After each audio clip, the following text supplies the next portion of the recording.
Claro, de la semana 8, que es el sábado 10 de junio. Toda la clase.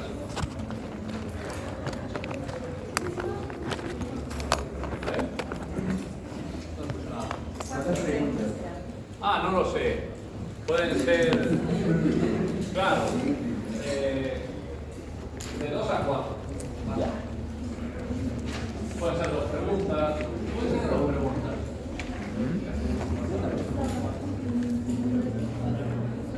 Depende, ¿no?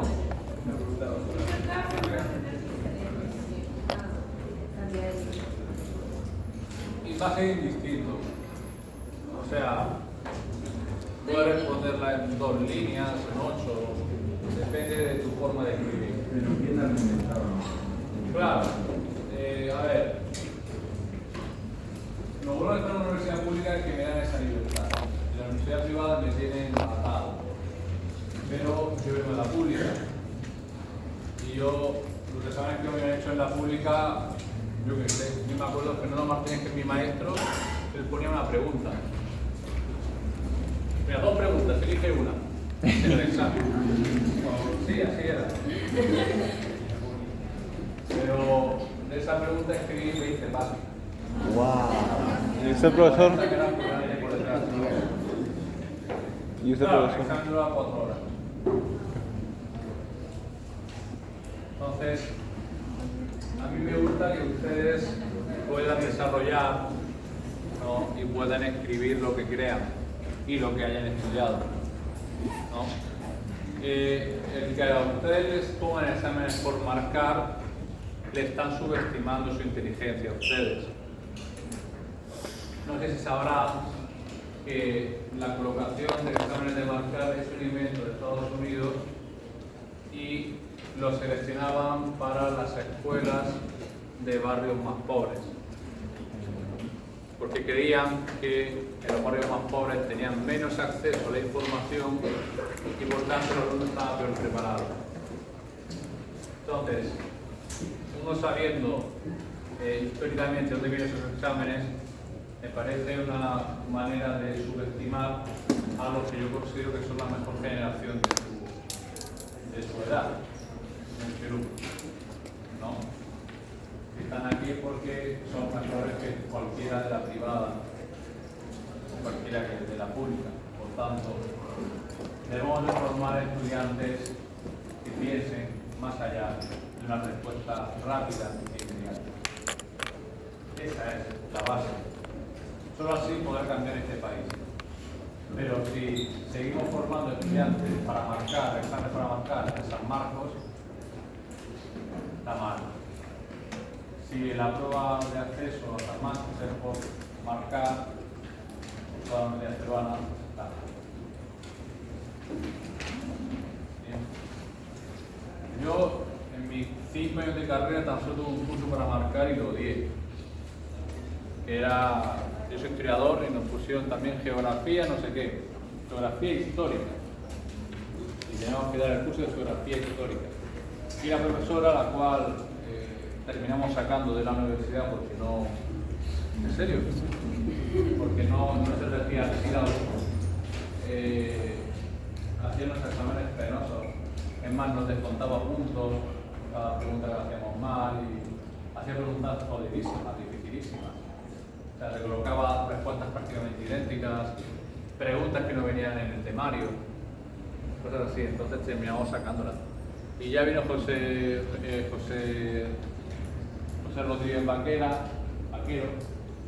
José Luis Rodríguez Vaquero, con el cual pues, todos fuimos felices.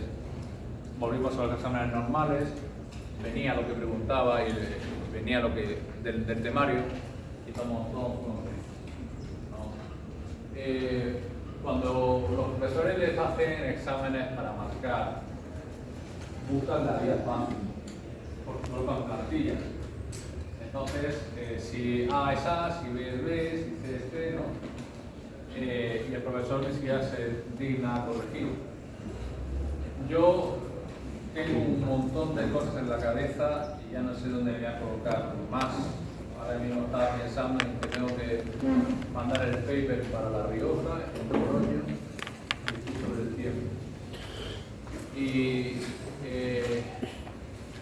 Pero sí les digo una cosa, yo leo todo. Al que no duerma, leo todo, ¿no? Y en este caso, pues, a mí me gusta hacer los exámenes, me gusta leer todo. Entonces, intento ser lo más justo con ustedes. ¿Ya? Como les digo, para mí es un privilegio dar clase aquí. Y hablando materialmente hablando, mi esposa me dice que por qué no aquí, porque pierdo plata prácticamente. Pero me gusta. Porque yo soy de la pública. Y como de la pública que soy, pues apoyaré la pública en cualquier parte del mundo. Y esta universidad es la más antigua de toda América. Imagínense el orgullo que yo tengo de venir a darle clase a ustedes. Para mí es un orgullo. Cuando voy a la universidad privada, el que me paga muy bien, a veces lo veo ya como algo pesado. Y lo digo muy serio. Yo veo una ola así de tanta gente, porque a mí me recuerda, yo igual, los primeros años éramos 120, 130 en historia. Después te van eliminando. ¿Qué hacen en España? En España te eliminan.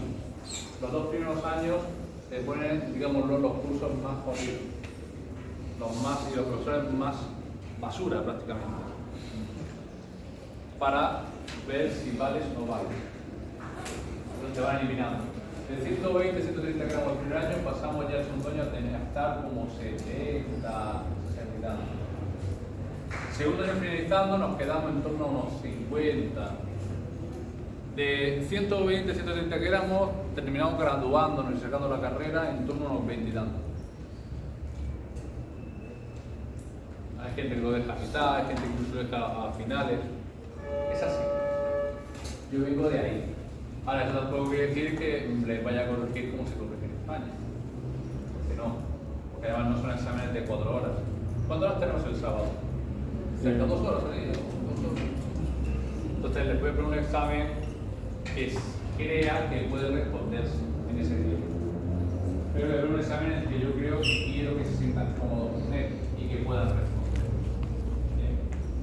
Miren, por mí, ojalá que apruebe todo el mundo, lo digo muy en serio. Me disgusta desaprobar, la verdad. Yo mi rango de aprobado en San Marcos siempre ha sido muy alto. Sin embargo, en la privada soy un ogro. De hecho, de verdad. En el último parcial he tenido un porcentaje en un curso, pues eran 38, han aprobado 9. En otro eran 30 y tantos, han aprobado creo que 4. Entonces, yo soy el coordinador de ese curso de especialización, y entonces el vicerrector me llama, ¿no? Y dice, profesor Cayuela, tiene en su curso un 28% desaprobado. 28% es una media normal en una universidad. Y precisamente su grupo tiene casi 50-60% desaprobado. Y dije, mire, señor vicerrector, voy a dar un ejemplo claro de por qué se aprueba tanto. Y el 28%, bueno, usted lo ve alto y yo lo tanto, pero bueno, yo lo respeto. Pero voy a decir por qué. El año pasado, cuando falleció Mikhail Gorbachev, les pregunté, llegué, ¿no? Y antes de hacer la clase dije, bueno, ha fallecido Mikhail Gorbachev. Lo vi con unas caras raras. ¿Conocen quién fue Mikhail Gorbachev? ¿Lo saben o no? Sí, el de la Unión Soviética. Sí, El de la Unión Soviética. Sí. ¿No? Bueno, pues ahí no tienen ni pastotera idea quién era Gorbachev. No saben ni siquiera en el sitio en el que estaba la Unión Soviética. No sabían nada. Entonces, con ese material trabajo. ¿Y de qué ciclo eran estos alumnos? Pues justamente, bueno, eran ya de tercer, cuarto ciclo. ¡Wow! Y entonces ese es el material con el que trabajo. El material humano. Gorbachev. Entonces, con ese material humano, pues, por eso es que sale. Por eso es que sale, pues, los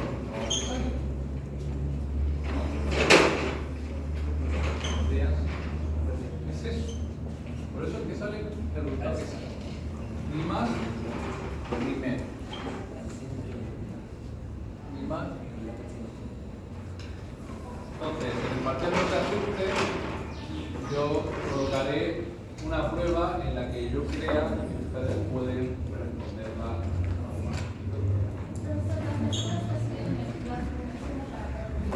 Claro, los libros, por esos libros, es para que ustedes, lo que se ve en clase, no puedan reforzar. Puedan reforzar. Es eso. Pero yo creo que con lo que se han cogido apuntes en clase y lo que se ha visto en clase, pueden responder perfectamente. ¿O lo ven muy difícil? ¿Eh? ¿Lo ven muy difícil? ¿Sí o no? ¿En serio?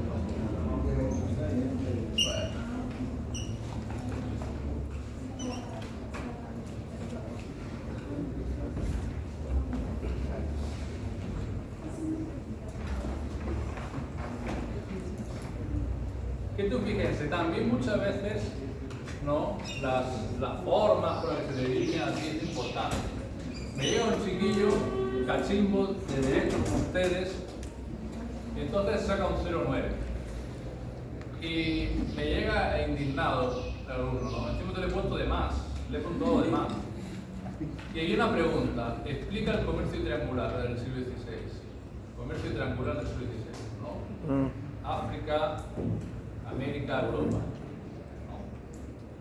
Entonces me dice lo que era. Y le pongo 2 puntos sobre 4. No lo has explicado. Has puesto el comercio entre Europa, América Latina y África. Comercio triangular. Pero no lo has explicado. Pero el muchacho decía que tenía que tener los 4 puntos. Indignado. Entonces le dije, mira, pues mira, como yo soy coordinador del curso, ve directamente al director de estudios generales y ya pues te apañas con él. Haz una carta y si el director de estudios generales me dice que tiene que corregir con el profesor el examen, perfecto. No me hago ningún problema. No sé si lo habrá hecho. Si le corrige otro profesor el examen, probablemente hasta le pondrá menos puntos porque intenta levantar un poco la nota al muchacho. Porque 2 puntos, sinceramente es para poner un puntillo. Porque me está diciendo pero no me está explicando nada. Pongo 2 puntos sobre 4. Que se me indigna. Las formas son también muy importantes. Las formas con las que uno se dirige. A ver, yo soy especialista en eso. Entonces, él va a saber más que yo de eso. Quizás. Entonces, son las formas, el respeto, el hablar bien, respetarse, ¿no? Es básico. No ir de prepotente por la vida. Si yo les contase cuánta, madre mía, incluso aquí, sanmarquinos, madre mía, yo que hago congresos a nivel internacional, he tenido muchos problemas con profesores sanmarquinos que son prácticamente una vedette, porque para tratarlas y con gente extranjera, que en teoría es más difícil, la distancia por todo, súper amables y súper colaborativos. Entonces, creo que también es básica esa idea. Así que no se preocupen, el sábado tenemos examen. Me parece realmente también injusto la forma en la que a ustedes les ponen los exámenes. Primeramente, por mí, a mí me parece, digamos, lo molestoso el tener que hacer un examen parcial y final. Por mí, hay un examen final y se ha sacado. Pero tengo que hacerlo porque me dijo el Perú. Como en Perú se acostumbra a hacer el famoso examen parcial, pues hacemos el examen parcial. Pero el hecho de que ustedes tengan clase esa semana me parece incorrecto. ¿No? Por lo menos cortarle esa semana de clases, ¿no? Porque esa semana tienen clases, ¿no? Sí. Esa semana no tienen clases. Por lo menos lo ideal es cortarle la semana y que ustedes tengan tiempo para estudiar solamente. Entonces, me parece también una manera, digámoslo, de bajarle también un poquito el nivel a esa situación. Y eso viene también en el hecho de la propia currícula educativa, currículo educativo, históricamente en este país, ¿no? Es incorrecto. ¿Por qué? Porque es que tengo que ver todo lo que es el sílabo, mucha gente ni siquiera sigue el sílabo, eso es cierto. Aunque ya cada vez quedan menos profesores de esos que no siguen el sílabo, pero hay profesores que no siguen el sílabo. Pero, como les digo, me parece injusto para ustedes. No es no son unas reglas buenas, ¿no? Ustedes deberían de tener todas las semanas libres. Pero no es así. Por desgracia, no les colocan todas las semanas libres al menos, que sería lo más justo. Entonces, tranquilos, van a poder responder conforme estudien un poquito. Si estudian mucho, pues van a sacar muy buena nota, seguro. Así que no se preocupen, que además es un curso a menos sencillo. Historia es más compleja, son más cositas, tengo aquí algo también de formación histórica y del proceso histórico-cultural, y es más complejo, ¿no? Porque hay más cositas. Yo soy investigador y cuando yo toco los temas, los toco desde esa metodología. A mí cuando me dijeron, tú haces un cronograma de tiempo, algo así, ¿no? Tiempo cronológico. En el colegio se enseña así, ¿no? Línea temporal, ¿no? Yo le dije, ¿eso qué es? En serio. Yo les dije, ¿eso qué es? A una amiga que es profesora, ¿no? Miguel Ángel, ¿cómo puede ser que no? Nunca me han enseñado así. Te lo juro, en serio, nunca me han enseñado así. A mí me han enseñado, lo que pasa, claro, a mí los profesores que me han enseñado en España, en mi carrera, todos son investigadores. Entonces enseñan como investigador y yo enseño así. ¿Que debería hacerlo más didáctico, más de colegio? Pues según ciertas universidades se van a poner así y es cuando yo ya no estaré aquí. Es así. Aquí por lo menos te dan más libertad.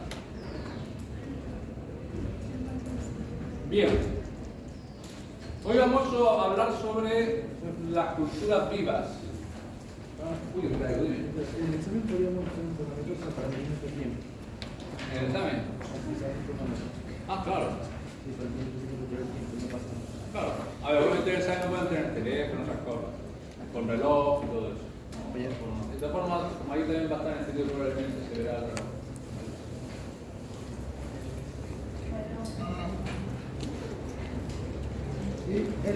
Profesor, ¿y las exposiciones también? Sí, también es importante. Está bien que tenga un cronómetro. Está fenómeno. Como les decía, hoy vamos a hablar sobre las culturas vivas en la sociedad contemporánea. Le voy a ser sincero. Cuando yo he visto en el sílabo dije, ¿qué narices es eso de las culturas vivas?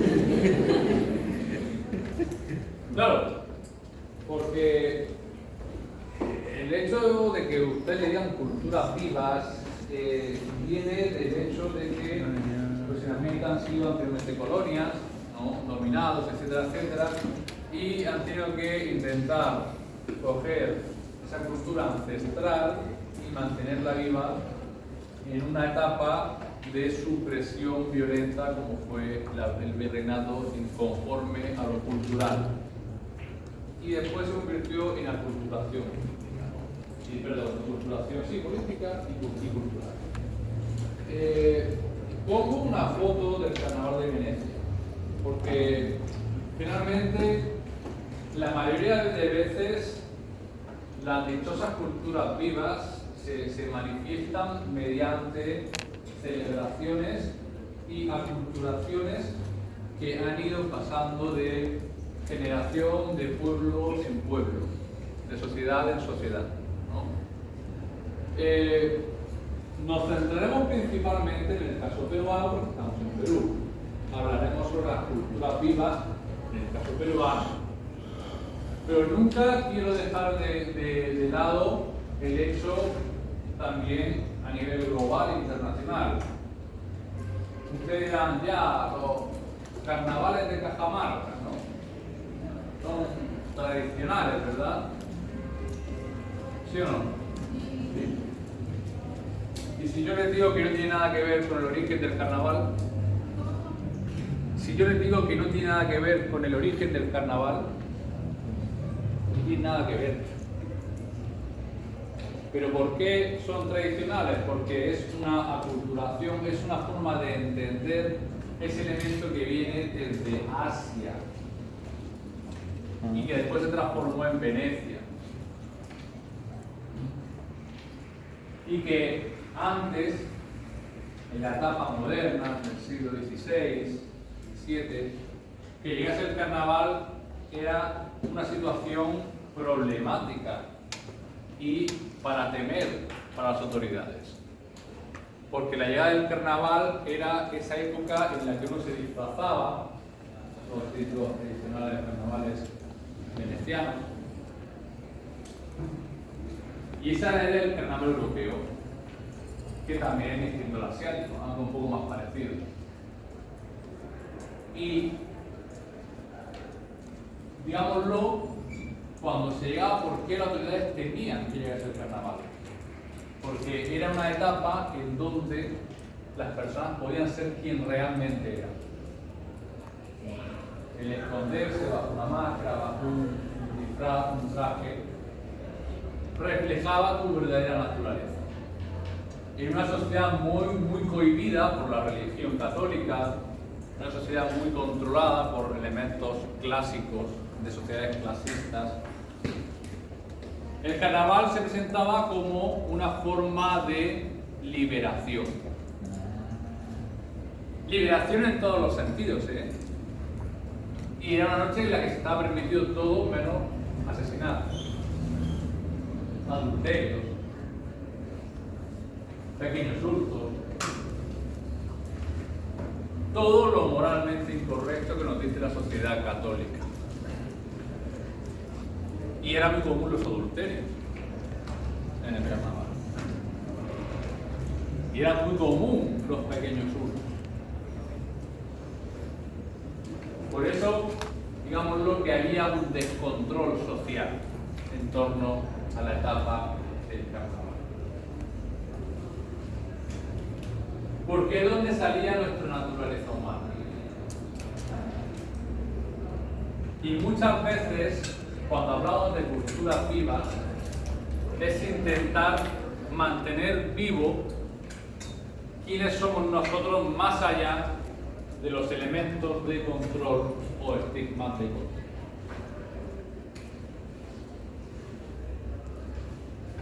El Perú es una religión altamente religiosa. ¿Es una religión religiosa? ¿O no? Sí, no, es una cuña, ¿no? Es una sociedad altamente marcada por la religión. Completamente. Es muy católica, pero cada vez más hay más creyentes protestantes. Pero yo les diré algo. Toda la religión que nace del pasillo siro-palestino, desde el judaísmo, las que quedan vivas, desde el judaísmo hasta bueno, las ortodoxas nacen del catolicismo, que el catolicismo nace del pasillo siro-palestino. Igualmente. Todas estas religiones, ¿no?, son religiones que van en contra de la naturaleza humana. La mayoría de casos van en contra de la naturaleza humana. Y la mayoría de celebraciones que tenemos en el mundo religioso suelen ser adaptaciones y, digámoslo, no adaptaciones, sino coger esas tradiciones paganas y hacerlas suyas. Prácticamente todas las tradiciones religiosas que tenemos han sido tradiciones paganas. ¿Y por qué lo han hecho? Porque la religión siempre ha sido una forma de control social y político.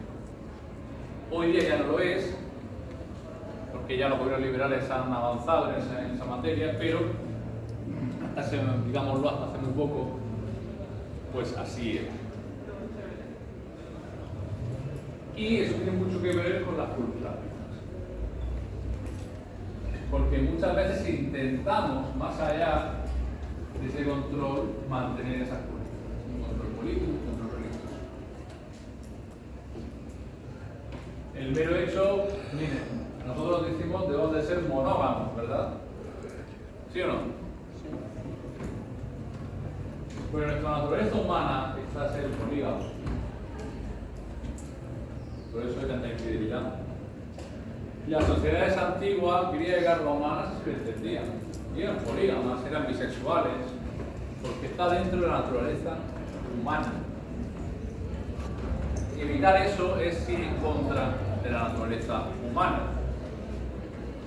Y darle fidelidad a tu pareja, como en mi caso, yo doy fidelidad a mi pareja, es en contra natura de la especie evolucionaria. Pero es así. Lo hacemos porque ideológica y culturalmente nos han guiado de esa manera, de esa forma. Pero la realidad es distinta. Claro, después tenemos los mormones, que es radicalizados completamente en ese sentido, ¿no? ¿Alguien de aquí es mormón o no? ¿Son mormones aquí alguien o no? Porque, madre mía, los mormones se pasan. Es más, el líder de los mormones está muy loco totalmente. Un verdadero loco. Es que el otro día por Facebook ponía convierte en mormón. Que están gastando plata para eso, qué gente. Porque no se paga. Y hablamos de lo tradicional con lo contemporáneo, ¿no?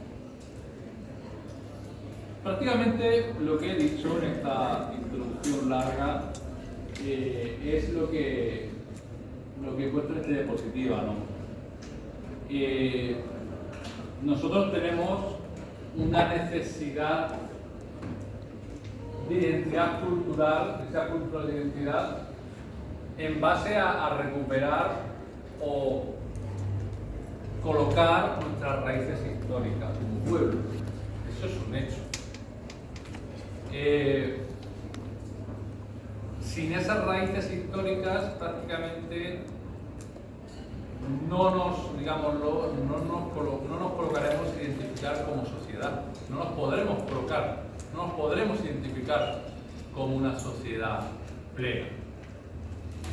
Y va desde lo más básico, ¿no? Desde una pequeña fiesta comarcal, ¿no? Local.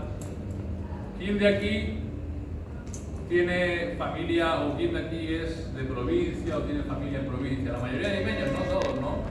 ¿Sí o no? No son todos limeños de la Lima cuadrada, de los virreyes y de toda la pesca.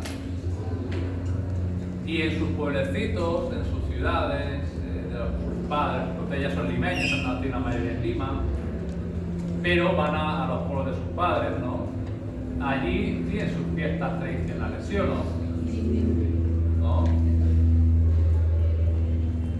Y eso lo utilizan como forma de seguir perpetuando su propia identidad. Y la mayoría de las fiestas son con patrones, ¿verdad? Patrón o patrón de no sé qué, ¿verdad? Eso viene del mundo católico, pero los españoles lo colocaron. Y entonces, ¿qué pasa? Esa forma de identidad se va a ir haciendo en base a la festividad, en base al jolgorio, pero siempre con ese matiz de identificación cultural y también histórica. Mantener viva la cultura en base a esa representación festiva. Pero podemos ir desde unas pequeñas fiestas hasta unas fiestas enormes. Nosotros hemos sido víctimas de esa fiesta enorme de una semana entera de vacaciones, ¿no? El aniversario de San Marcos y toda la pesca, los pasacalles, ¿no? O incluso yendo más lejos, las fiestas patrias, ¿verdad? O una cultura que va a alienar y va a unir al mundo occidental. Por ejemplo, ¿qué festividad cultural puede haber que aliene y una al mundo contemporáneo y occidental?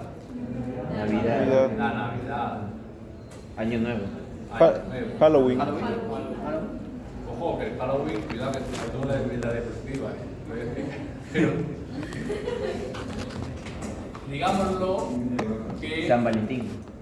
Sí, es más, y fíjate, y el San Valentín viene de la época del carnaval veneciano. Es cierto. Y el San Valentín viene, ojo, asociado al adulterio. Amén. Es cierto. Pero lo vamos a culturar. Incluso ya la gente que no es tan agraciada en el sentido de tener pareja o lo que fuera, pues ya dicen, ya no es tan solo San Valentín, ahora también es el día del amigo. Y lo vamos a culturalmente acomodando, ¿no? Estamos en una sociedad más inclusiva, pues oye, no nos vamos a olvidar de los que no tienen pareja. Y realmente los que tienen pareja son los que por vivir, la verdad. Yo ahora, ¿cuánto daría por no tener pareja?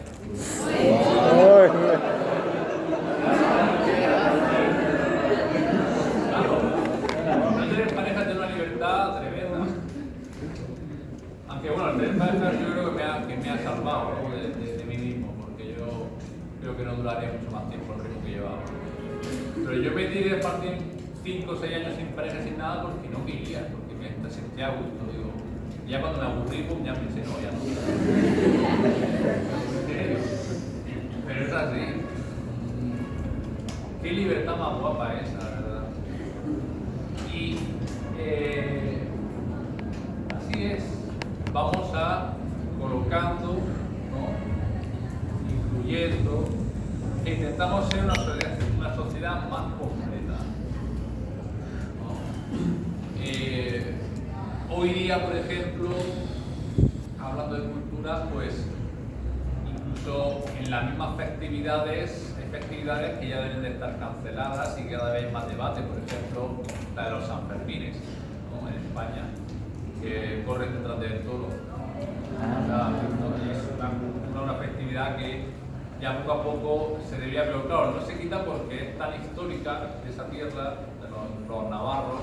Además, la mayoría están orgullosísimos. Yo me acuerdo de mi amigo Luis que decía que se lo pasaba en grande. Yo me fui, me invitó a un San Fermín y la verdad que me tiré pues casi todo el tiempo alcoholizado.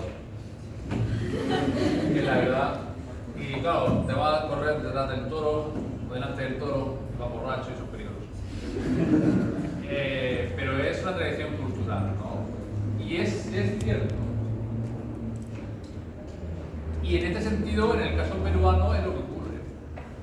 Para mantener viva esa tradición y cultura milenaria, que cuando hablan de eso me río, porque me río mucho, pero claro.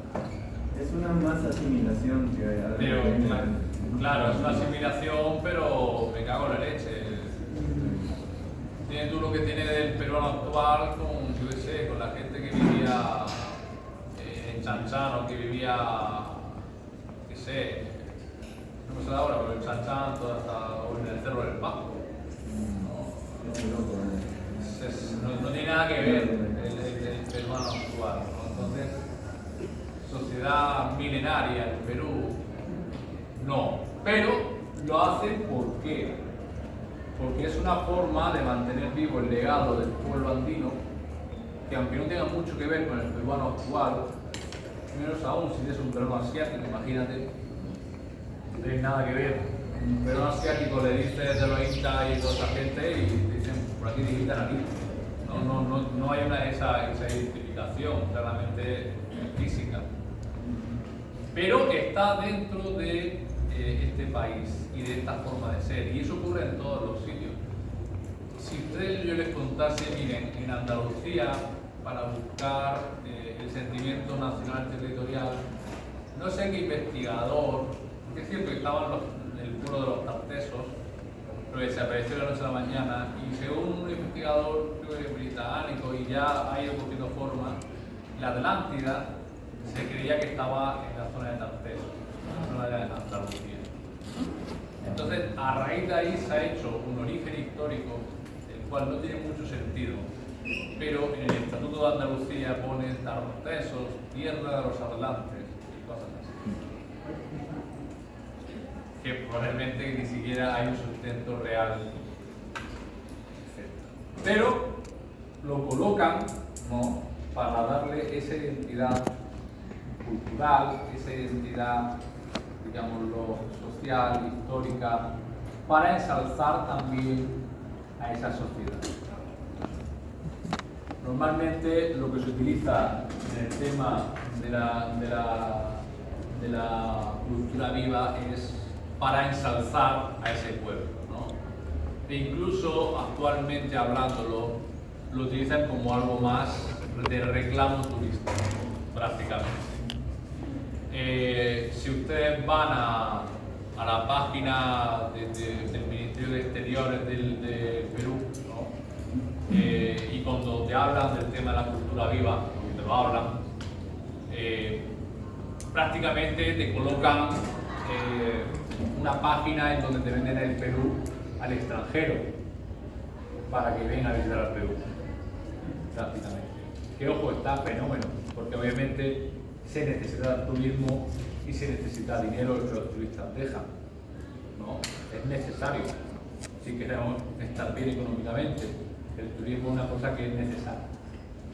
Pero normalmente están utilizando esa situación y es lo lógico porque ocurre en todos los lugares del mundo.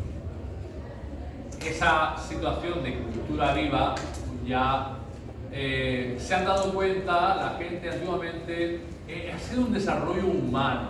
Si uno mira la historia, el turismo antes como se vendía, la playa, el buen clima, ¿no?, el lugar bonito y la seguridad y todo lo demás. Pero se han dado cuenta que ya la gente que hace turismo busca algo más. Y lo que ya buscan sobre todo muchas veces es la historia.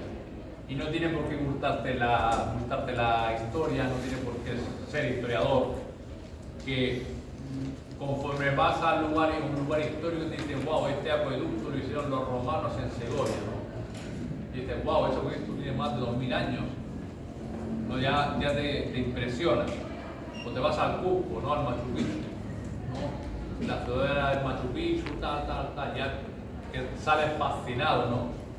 Y llevas a tu guía turístico que se inventa la mitad del tour, pero no pasa nada porque estás dentro de ese ambiente místico y te lo crees, ¿no? Yo cuando veo con mi esposa a ese tipo de viajes, dice, cállate la boca, disfruta. Y ya he aprendido y me callo la boca y disfruto, aunque sé que la mayoría de cosas que dice el guía son más que mentiras, pero lo hacen por un motivo muy claro, ¿no? Por hacer esa idea de unidad, de unión, de crear un sentimiento de cultura que no se vaya, ¿no? Y ese pueblo, que en este caso como el peruano, necesita más reforzar esa cultura viva, porque ha sido un pueblo sometido durante 300 años y que además le cortaron de raíz, ¿no?, su cultura ancestral, su cultura materna. Claro, como ya les digo, eso tiene sentido quizás para la gente bien andina. Para la gente mestiza, pues bueno, más o menos, pero para la gente sobre todo, porque la base migratoria del siglo XIX, los italianos, los chinos, los japoneses que llegaron al Perú, tanta gente, los eslavos, que también hay una gran comunidad, una colonia eslava por acá en Perú, en La Haya. Toda esa gente pues entienden que el Perú es otra cosa. Entonces, es por eso tan necesario intentar mezclar incluso elementos religiosos, paganos, propiamente incluso andinos, con los elementos religiosos católicos. Que es algo que el catolicismo siente a eso y le ha surtido un gran efecto, ¿no? Es la realidad. Vamos a ver, el Dios del Jesús ¿cómo es? El Cristo de los milagros, ¿cómo es? El Señor de los milagros. Es un ejemplo perfecto. Dentro de la situación artística y sobre todo la situación cultural católica, pues tener a un Cristo negro, pues es por lo que es. Para que los esclavos que venían tengan fe también en ese Dios que los esclaviza.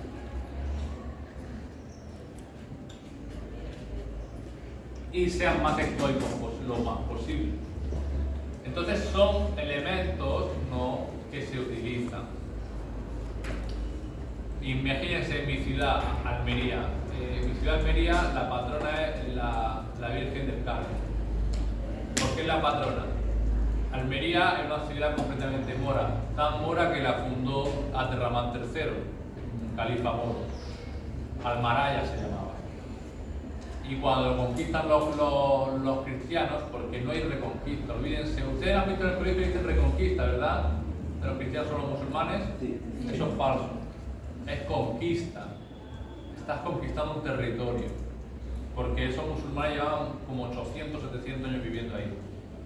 Entonces ya no es tuyo, es más de ellos que tuyo. Imagínense Almaraya, Madrid es una ciudad mora, Madrid. Entonces, ¿qué vas a conquistar ahí si los moros crearon eso? O sea, vamos a conquistarlo. Entonces, dijeron, esta tierra es muy mora, Esta tierra Almaraya es muy mora. Hay que darle un nombre cristiano, Almería. Pero ya falta algo, esto, hay que cristianizar estas tierras. Y que el pueblo entienda que la religión verdadera es la de Jesús, la de Cristo, etcétera, etcétera. Pues entonces vamos a colocar una figura de la Virgen del Carmen, que antiguamente las figuras en el siglo XV pues eran así pequeñitas. La colocamos en una barcaza y por la marea, la corriente, pues tendría que llevarla a la costa, digo yo. Entonces la colocaron en la barcaza, solo la barcaza, la figura. Entonces se dijo, ha habido un naufragio y la Virgen del Carmen ha elegido el lugar el cual santificar, la ciudad mora de Almería. Y entonces pues así pasó. Y entonces Almería, y después, pero todavía falta santificar y cristianizar estas tierras. ¿Qué hicieron entonces? Hay que crear frente al Alcazaba de Almería una plataforma musulmana defensiva espectacular, que hasta el día de hoy sigue puesta en pie. Es una construcción del siglo IX o siglo X.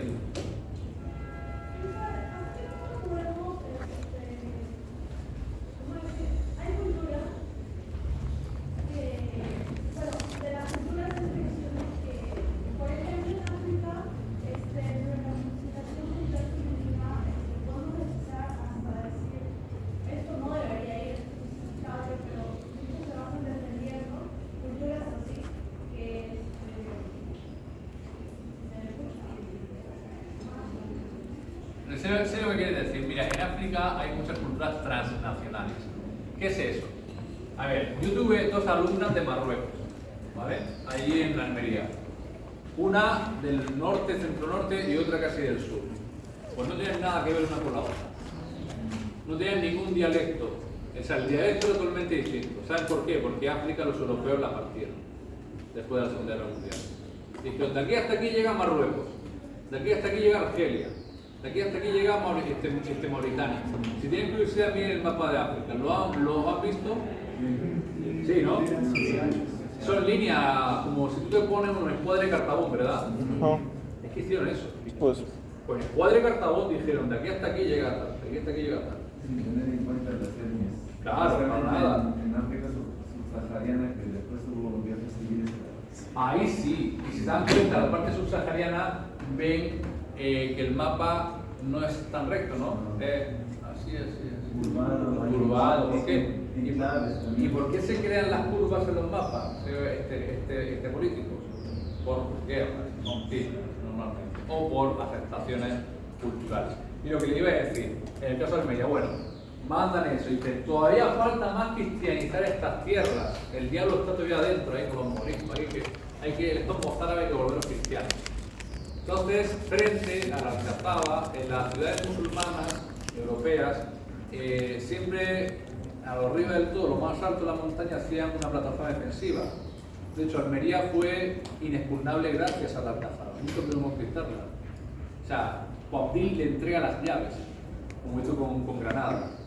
Pero ¿qué hacen? Dicen, bueno, hay que cristianizarla más todavía. Entonces, frente a la Alcazaba, en el cerro del frente, vamos a crear el cerro de San Cristóbal. ¿Le suena? Sí. ¿Aquí hay un cerro de San Cristóbal o no? Sí, también. Al frente de Amazonas. Sí. Y a que no sabían que en muchas ciudades españolas hay el cerro de San Cristóbal. ¿Qué? Y las ciudades muy moras.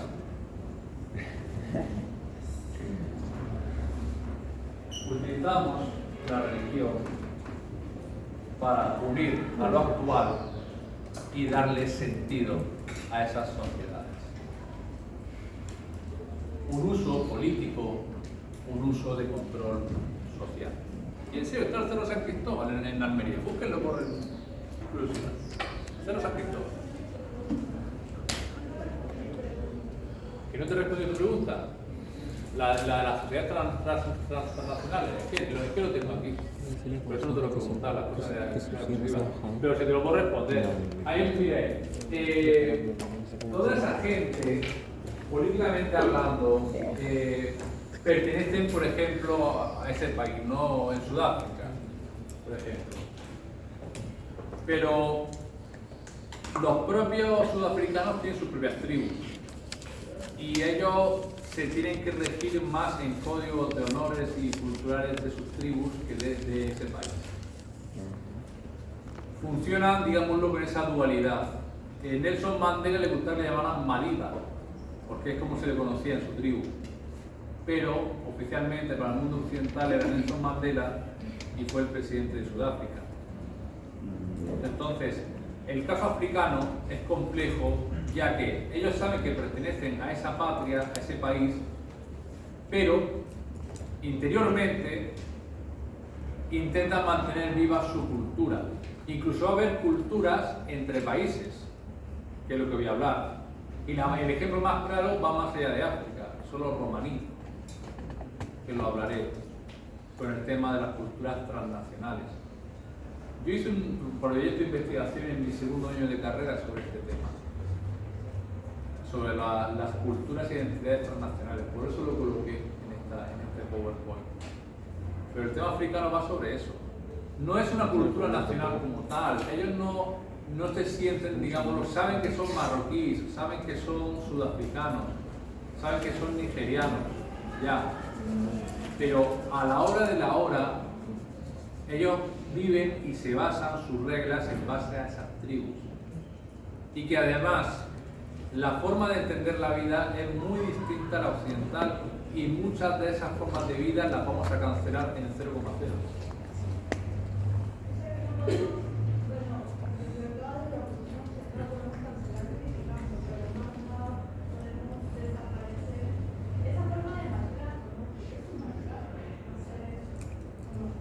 Depende, claro, hay tribus que, por ejemplo, no sé en qué país, engordan a las mujeres porque las quieren gordas. En Mauritania le dan leche. Pero ¿quiénes somos nosotros para decir que está mal eso? Y también donde le ponen en la boca. Es que esa es propia ética, la propia moral de ese lugar, de esa cultura. A ver, eso también ocurría aquí. A ver, es que eso es otra. Digamos lo que siempre se va a romantizar en muchos elementos de la cultura andina y la cultura pre-incaica, pero vamos a ver, bajo los regímenes y los valores actuales, lo que hacían los nájeras es bastante salvaje, ¿no? Sí. ¿O no? Sí. La mayoría de culturas. Pero ahí están, y vemos las líneas de Nazca y nos encantan. Y no nos paramos a pensar de que era bastante salvaje, ¿no? O que Unica se restregase en pelotas desnudo por los niños, se restregase para coger toda la energía de los niños y que el Inca fuera más fuerte, eso también, eso está bien. La capacocha, que era el sacrificio. Pero eso es así, y son sociedades y subculturas que van a estar y seguirán estando. ¿Y quiénes somos nosotros para decir eso? Nuestra cultura es mejor. Miren, yo en el examen que hice, el parcial en la Ricardo Palma, puse y coloqué Entonces, el Kirio me escribió lo que quiso. Puse, compárame 3 diferencias entre la ciudad musulmana europea y la ciudad europea cristiana. Y bueno, puso cosas de religión que no tienen nada que ver. Entonces dijo, y su Dios ficticio, me puso. Uy. Y ellos creían en su Dios ficticio. Entonces yo le escribí. No, yo no sé saber, no suelo escribir, pero cuando escribo mal. Si me ven que he escrito algo mal, muy mal, tenía que estar la respuesta para que yo. Entonces le dije, ¿y tu Dios es verdadero? Porque claro, porque un musulmán te va a decir que no. ¿Tu Dios es verdadero? Entonces, ¿quiénes somos nosotros? O sea, nosotros nos hemos educado en base a una sociedad occidental con mayor o menor influencia de las ideas ilustradas. Obviamente ustedes tienen poca influencia de las ideas ilustradas por la formación la que tienen. Mi hija está en edad de comunión aquí, como no va a hacer la comunión, madre mía, la que están liando en el colegio. Nos han llamado prácticamente qué ocurre en casa. Y entonces ya después de salir de ahí, en el colegio nos han puesto lo que es la cruz, ¿no? Porque yo no me callé y dije, bueno, pues porque yo soy ateo, soy ateo, y le pregunté a mi hija, ¿quieres hacer la comunión? Y ella me dijo, ¿cómo es? ¿Es como en España? Le dije, no, porque en España es como si fuera una boda. En serio, y te regalan todos los mejores regalos del mundo, aquí no. Aquí dije, no, te van a vestir como una monja. Segundo, olvídate de los regalos. Que el único regalo que te voy a hacer voy a hacer yo. De la familia, no te vas a hacer nadie más. Entonces la niña dijo, pues no quiero hacer la comunión.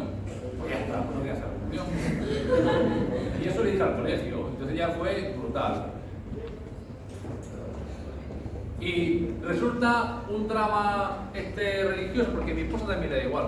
¿Resulta un drama en mi casa todo eso? Pues no, pues porque mi hija está tranquila, todos estamos tranquilos, no hay gritos en casa, todos nos respetamos, y ya está.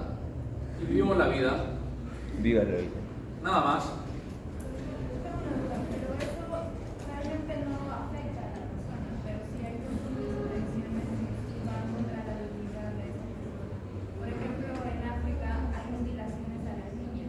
Claro.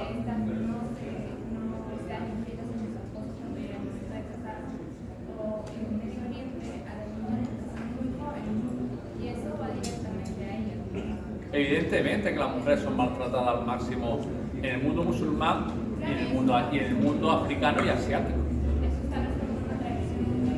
Evidentemente, y es una pena. Pero, ¿qué podemos hacer nosotros? Si nosotros somos doble moral. Sí. Por ejemplo, profesor, acá la gente come corazón de vaca, anticucho, que es rico, pero va a la India. Claro. Una cosa es la moral. No, eso también está bien claro. Que somos muy doble moral, porque mira, Arabia Saudita es un país, o Qatar es un país que se salta todos los derechos de las mujeres y de todo. O sea, todo. Pero mira, hacemos un mundial, todo el mundial, ahí a Qatar. Y da igual, claro, da igual que se hayan muerto no sé cuántos pakistaníes haciendo los estadios. Da igual que a las mujeres, miren, te voy a contar un caso. Una española trabajando en Qatar, digo, tonta, ¿para qué te vas a Qatar? Yo no vendría a vivir a Qatar. Pero bueno, ella sabía lo que había. Denuncia una violación, ¿no? Pues ¿sabes qué le ocurrió? Que la violaron todos los policías. La palearon y la metieron presa. Porque estaba en contra del honor de esa violación que había demandado a esa persona. Y por tanto, latigazos, la violaron y no sé cuántos años presa. En Qatar. Somos doble moral. Doble moral. Pero Qatar es cool, ¿no? Porque tiene esas ciudades super guays. Y lo peor es que aquí la gente se empezaba a vestir como árabes. Claro, obviamente. Pero eso no es acomplejado, es aculturación. Claro que sí, porque por pensar que primero iba a ir al mundial, pues había que colocar los reportajes y toda la pesca, es verdad. Es verdad. Pero esa es la idea. Y esa cultura viva tradicional se fusiona con todas esas culturas contemporáneas. ¿Y quiénes somos nosotros? Nadie. Y cuando se falta respeto, no solamente a las mujeres, a los hombres, pues todo.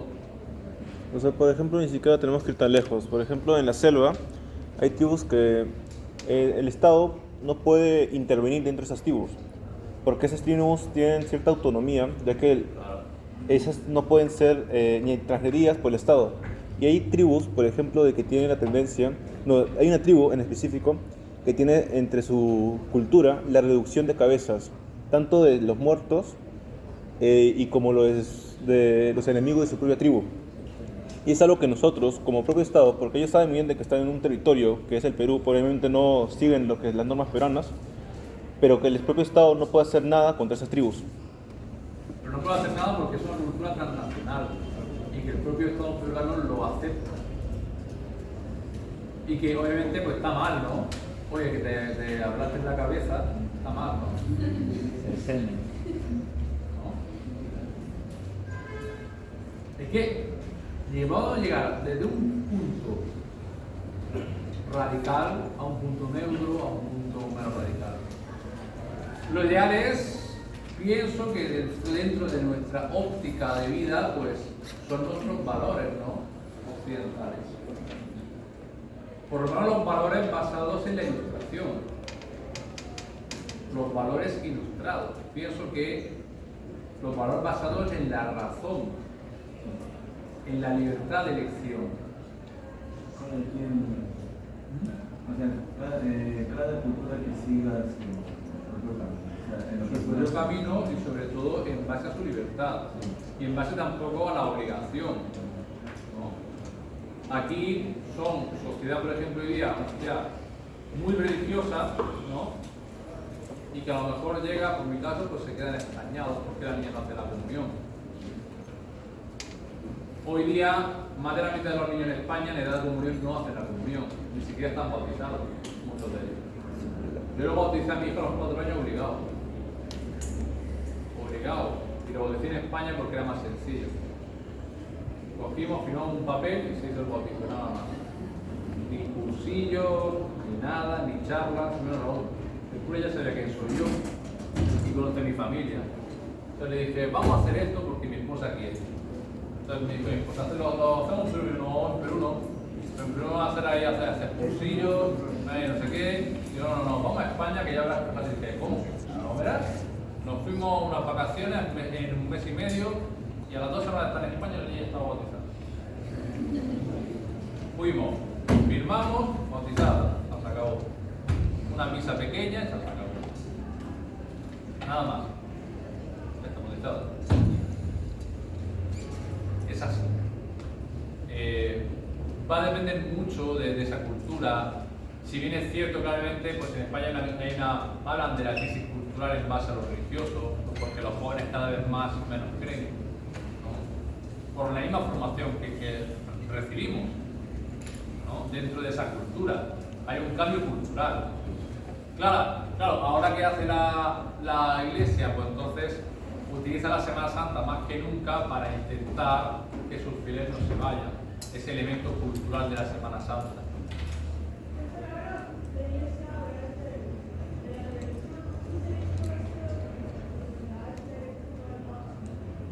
La televisión que no te puse.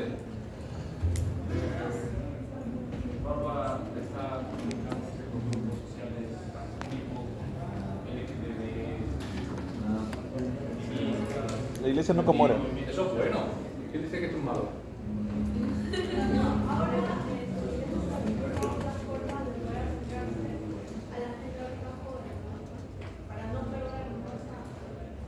Claro, pero ahora la iglesia se está dando cuenta en España que tienen que hacer caso a los jóvenes. Sí, Porque han perdido una gran cantidad. Y sobre todo se pusieron con mucho miedo porque, volviendo de la pandemia, cuando volvieron a las clases presenciales en España, hicieron una encuesta de cuántos alumnos universitarios creían y cuántos eran ateos. Pues a nivel universitario español, a nivel de universidades públicas, que la mayoría, pues casi el 69% era ateo. Wow. ¿Ateo o agnóstica? ¿Cuenta agnosticismo? Ateos. Casi el 89% eran ateos. Población universitaria, cuidado. No es lo mismo que la población española. Población de jóvenes universitarios, le hicieron la encuesta y que el 89% eran ateos, o son ateos. Entonces, claro, culturalmente hablando, pues la cultura viva española, que es la católica, ¿no? Pues entra en pánico. Entra en pánico. Entonces ya toda la derecha política, la derecha conservadora, ya se ha aliado de nuevo con la religión, de nuevo una vez más, para no perder los valores tradicionales, que la gente vieja controla a los jóvenes, ideológicamente, ¿no? Entonces, es eso. Es eso. Bien, ahora bien vamos a hablar sobre las culturas vivas en el mundo de la educación. Y ciertamente, en el mundo de la educación, y en el caso peruano, va a ser un buen caso, un buen ejemplo, ya que los niños y niñas son educados en base a esa idea de la cultura. Y es lógico, totalmente lógico, por el elemento histórico de este país.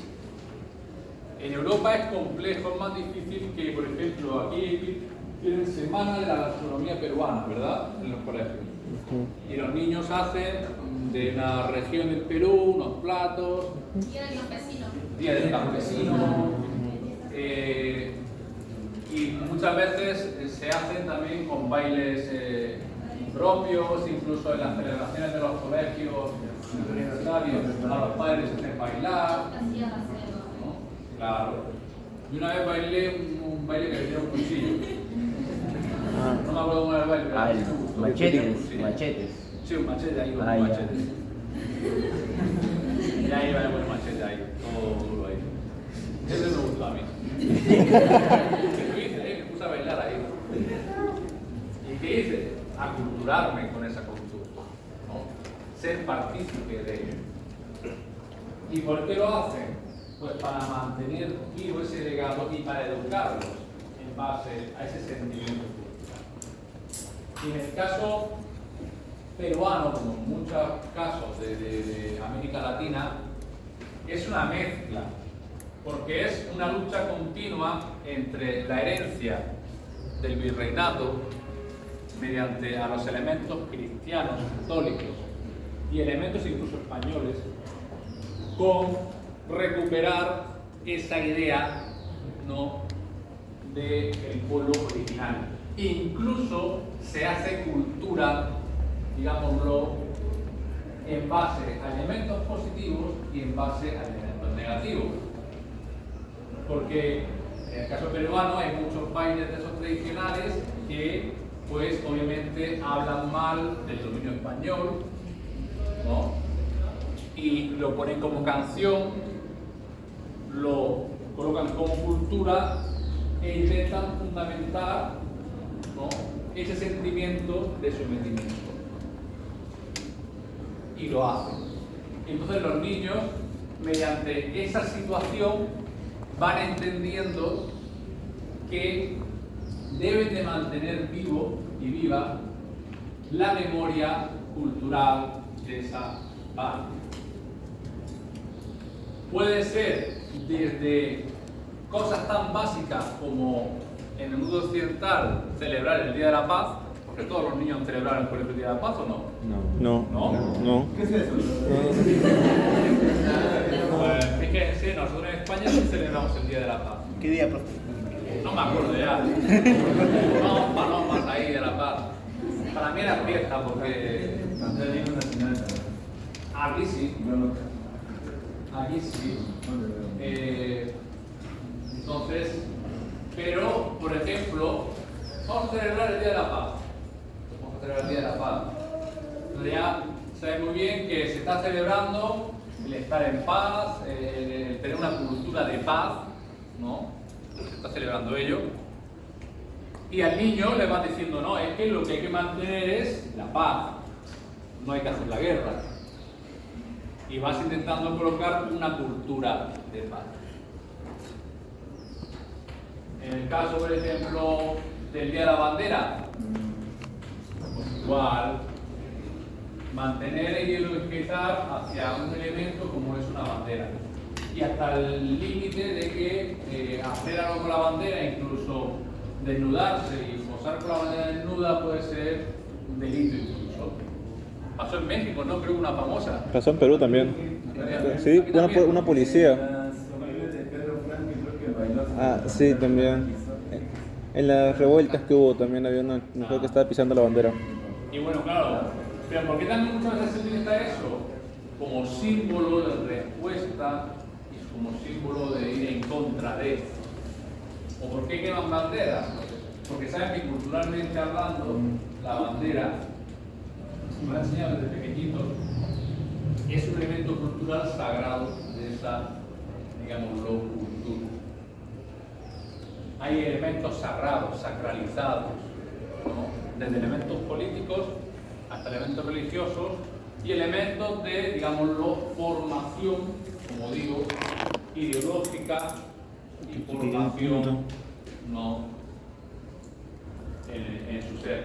Y que con el paso de los años, ese niño, esa niña crecerá y seguirá rigiéndose bajo esa cultura. ¿Por qué la mayoría de ustedes aquí son creyentes? Dices, ¿por qué? No lo saben realmente. Pero si son creyentes, ¿no? No son un loco como yo, ¿no? A mí dijeron que prácticamente era un diablo. Cura me dijo eso. Dije, fíjese, tan solo me falta la cola. El rabo. A eso dice cuando no se bautizan, tienes el rabo del diablo todavía. Sí, por eso lo dije. Pero yo estoy bautizado, porque mi madre me dijo que bautizaron, porque si no en España decían, en esa época si no te bautizaban pensabas que eran moros. Pensabas que eran moros. ¿Cómo no pensaba el niño que tú eras moro? Pero, ¿para qué me bautizaste? Así era en la época, estamos en los años 80. Entonces, hoy día cambia la cosa. Y les digo, hoy día muchas cosas que estaban en los 80, los 90 serían canceladas completamente. Muchas cosas que yo disfrutaba con los 80, los 90, sería todo cancelado. No, por la película de Robocop. A mí mis padres me llevaron al cine con 8 o 9 años a ver Robocop. ¿Han visto Robocop? Sí. La primera escena, como revientan al tío. Pues yo ahí con 8 o 9 años viendo y disfrutando con mis palomitas. Por eso lo digo. Entonces, culturalmente estamos en esa situación. Y les decía, ¿por qué la mayoría aquí son religiosos? ¿Por qué son creyentes? A lo mejor, no creo en la iglesia, pero creo a mi forma, ¿no? O me voy a, en vez de los católicos, me voy a hacer un protestante de la vida. Me voy a pagar un diezmo al pastor. No pagáis nada, no hagan eso. Que ese pastor después tiene un BBB, la Molina y las gasolinas. Ojo que los obispos, ortobispos, peor todavía. Entonces, ¿por qué? Porque el sistema educativo les dice que eso es lo correctamente cultural, lo culturalmente correcto. Hasta el nivel de que el curso de religión es un curso con nota y que hace media. Nota media. Entonces, al colocar exámenes de religión, que mi hija en eso lleva 6C, y entonces igualmente la dirección me llamó, y cuando había todo AD, y el religión tiene C, y dije, ¿dónde está el problema? ¿Dónde está el problema? Claro, culturalmente hablando, pues no es lo correcto. ¿No? Entonces, les colocan de esa forma cultural, les obligan culturalmente a ser personas religiosas. Y les colocan a tener conflictos morales si empiezas a dudar. Y esa es la realidad. Profesor, ¿y eso aplica también a los sentimientos de país? Obviamente. A ver, es que el Perú es un país que todavía está buscando su identidad cultural. está en esa búsqueda, ¿no? Profesor, por ejemplo, la llamada aculturación, lo que usted ha hecho de bailar con el machete, en ese baile típico que es peruano, ¿qué opina usted sobre lo que está surgiendo ahora del movimiento de la apropiación cultural? Que dicen de que alguien que no es de la cultura, al vestirse o tratar de ser o parecer a alguien de esa cultura, está apropiándose de esta y obviamente está faltando el respeto a esta cultura. El debate es bastante interesante. A ver, primeramente, los mestizos, que son la mayoría, no podrían hacerlo. La verdad. La mayoría del machete de los Andes, ¿no? ¿El mestizo viene de los Andes o de dónde viene el mestizo? El mestizo viene de que a los españoles les gustaban mucho las peruanas. Entonces, todos los mestizos no pueden bailar eso. Imagínate un japonés peruano, un chino peruano. Pero lo hacen, ¿no? Sí. Porque es lo normal. Vivimos en un mundo globalizado, ya lo tocaremos en la próxima clase. Y un mundo globalizado, no vimos, el mundo globalizado no es de ahora. ¿Cuándo inició la globalización? ¿Ustedes cuándo les han dicho que inició la globalización? Descubrimiento de América. ¿Siglo XX, XXI? También. Siglo Finales del siglo XIV. XX. ¿Eh? Finales del siglo XX con la ¿Cuál es la caída de URSS? Berlín. No, a ver, dime. Finales del siglo XX con la caída del muro de Berlín y la disolución de la Unión Soviética. Eso es lo que se suele decir muchas veces. Siglo XV. Esta es la globalización de que más o menos antes de la Media Antigüedad. Los vikingos, por ejemplo, vinieron viajaron por diferentes partes del mundo y esa es una forma de globalización. Simplemente que las personas entendieron la globalización relacionada con tecnología. Y no solamente es eso, es un proceso en el cual una idea, una cultura, una economía viaja a través del globo. Y Javier lo dijo perfecto. Y con España también, pues, Porque la primera, que España fue parte de el primer evento globalizador de la humanidad y el primer líder global fue Alejandro Magno. Ya. ¿Por qué? Porque Unió Occidente y Oriente. El tío era un megalómano, pero con un montón de alejandrías. Y también unificó la cultura Oriental y occidental. de Patria, del reino. Entonces, cuando esas personas te hablan de eso, es que no saben ni dónde están paradas. Hubo varias globalizaciones. Y esa gente, por eso mucho miedo en ese sentido, cuando se radicalizan, son gente que va en contra del progreso. No esa gente que por poco menos mira la peli de Hitler.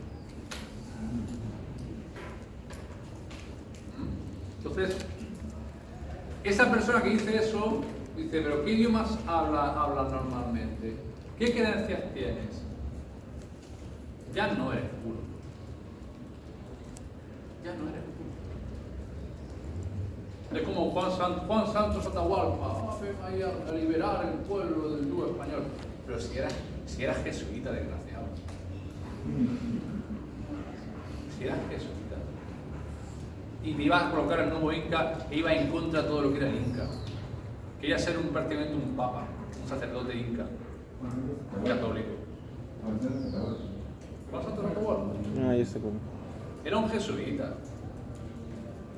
Y se pone en plan ahí a enarbolar la bandera del incanato, etc. Bueno, pues entonces quítate todo. Sea un Inca de verdad. Y los incas tampoco tenían bandera, porque las banderas de posesión. Sí, la bandera viene del siglo XIX, prácticamente. Y la anterior eran de militares. Por ejemplo, la bandera española es de la ¿Guerra civil? Armada Española, de la Armada de la Marina. De la Marina Militar. Pero es así, ¿no?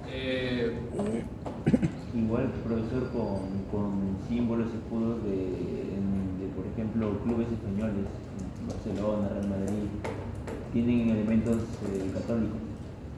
Claro. Sí. Sí. Me pasa, por ejemplo, con la cruz de San Jorge. Sí. Finalmente, esa es la idea. utilizamos, y es lógico, que el colegio sirva como un lugar más en donde defender esa cultura. Y es lógico, es necesario. Podemos criticarlo, ¿ya? Podemos, digámoslo, decir esto, decir lo otro, pero es necesario. Si ese pueblo quiere mantener viva esa cultura, su cultura debe de utilizar el sistema educativo supongo. ¿Qué pasa cuando las culturas vivas de un país chocan con las culturas globales? O sea, con lo que se queda culturalmente de manera global. Pues mira, lo más básico, y se van a reír, es lo de la canción criolla. Que tan solo, digámoslo, el peruano pues lo va a entender, pero también en el mundo decimos, pero qué tontería es la canción criolla. Sí puede pasar, puede pasar. Lo que vas a generar posiblemente es un aislamiento. Si tú te radicalizas, decir, oye, pues mira, voy incluso a prohibir que los niños se disfracen el día de Halloween por una canción de criolla, ¿no? Que es lo que no ocurre. Imagínate que ya un gobernante en plan Velasco Alvarado dice ya, Velasco. aquí ni Dios se disfraza en Halloween. Y hasta penalizado con multa. Porque no es peruano, viene de Irlanda, de Estados Unidos. Velasco. Generas ese gobierno autárquico, antidemocrático. Porque una de las bases que hicimos de la democracia, no sé si lo dije, pero lo digo ahora, es la libertad de elección, ¿no? Entonces, si tú vives en una sociedad globalizada, porque, y lo hablaremos el sábado, se habla muy mal de la globalización, sí. Y ya, como dijo Javier, como he dicho yo, si nos ponemos a ver, no, obviamente la globalización inmediata es lo que dijeron de la caída del muro de Berlín, etc. Sí, es cierto, porque viene también aunada con la revolución tecnológica. Que ahora con un solo clic y un solo teclado puedes comunicarte con cualquier parte del mundo, etcétera, etcétera. Y ahora con un teléfono. Y incluso ahora el WhatsApp puedes llamar a cualquier parte del mundo sin que te cubra un dinero. Con tu tarifa de internet puedes estar hablando desde aquí hasta Australia. Y no te va a venir después la factura del teléfono que vas a instalar. Entonces, ya estamos en el mundo hiper mega globalizado. No hay vuelta atrás. No hay vuelta atrás. Que antes se podía mantener las culturas tradicionales más vivas que nunca. Sí, porque había globalización, pero la globalización tardaba meses a lo mejor en llegar. Meses, años en llegar. Lo que es la globalización. La realidad. Pues, hace un año estoy investigando sobre una postura que es el anarcoprimitivismo, que prácticamente quieren volver a la edad de piedra porque todo eso es, Pero es que siempre hablaban. ha ocasionado mucho caos. Sí, y hay un montón de corrientes, incluso milenarias, del mismo catolicismo, y de volver al mensaje primigenio de Jesús. Hay muchos elementos. Nosotros siempre hemos tenido una sociedad, una mentalidad en nuestra cultura occidental de que siempre para nosotros va a ser el fin del mundo. Tengan curiosidad y busquen información, yo qué sé, en el siglo, por ejemplo, y cuando se pasó del 999 al año 1000, ahí se pensaba que eso iba a ser. Sí. Yo lo viví, ustedes que están no habían nacido, porque tenemos una edad, lo vimos en el efecto 2000. Pensábamos que del 99 al 2000 queríamos que las computadoras se iban a volver locas y prácticamente nos iban a matar con misiles y cosas así. Nunca pasó, ¿no? Lo único que pasó fue que yo me acuerdo que el encendí el ordenador y en vez de ponerme el año 2000 me ponía el año 1900. Pero fui a la vía, me cambié la cosa y ya se arregló. Entonces, eso fue lo único que pasó. Pero siempre hemos tenido esa situación. Y lo que les decía, y lo explicaré el sábado. Ahora estamos en una etapa de intentar defender más que nunca lo que son las culturas vivas. Porque el mundo ya se ha, digámoslo, ido prácticamente. Incluso lo que ocurre, todas las barbaridades que ocurren en Asia, en África con las mujeres, ya las saben, ¿no? Sabemos prácticamente todo porque todo se filtra. Hoy día, incluso cosas de Corea del Norte se filtran, ¿no? A pesar de que intentan que no se filtren. Entonces, conocemos prácticamente ya todo. Y dentro de nuestra visión occidental, capitalista, nos choca mucho. Nos choca mucho lo que hacen, ¿no? Una curiosidad antes de acabar la clase, que ya es casi la hora. Cuando muere el padre del actual presidente coreano del norte, muere Kim Jong-il era, ¿no? Ahora es Kim Jong-un. Kim Jong-un Y Kim Jong-il era... es su padre, sí. Pues miren, cuando fallece este hombre, tú ves a las coreanas del norte, a las norcoreanas, llorando a lágrima viva, ¿no? En el típico funeral de Estado, ¿no? Llorando a lágrima viva. O sea, madre mía, parece que ha muerto ahí el padre. Están llorando a lágrima viva. Es que ahí lo consideran como un dios. No es eso, no es eso.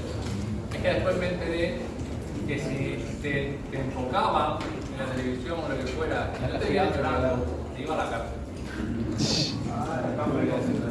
Te ibas a la cárcel.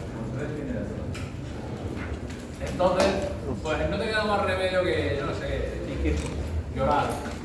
Llorar por el líder. Así es. Bien. El tema lo terminaremos el sábado y pues supongo que también hablaremos un poquito. ¿Has pasado lista? No.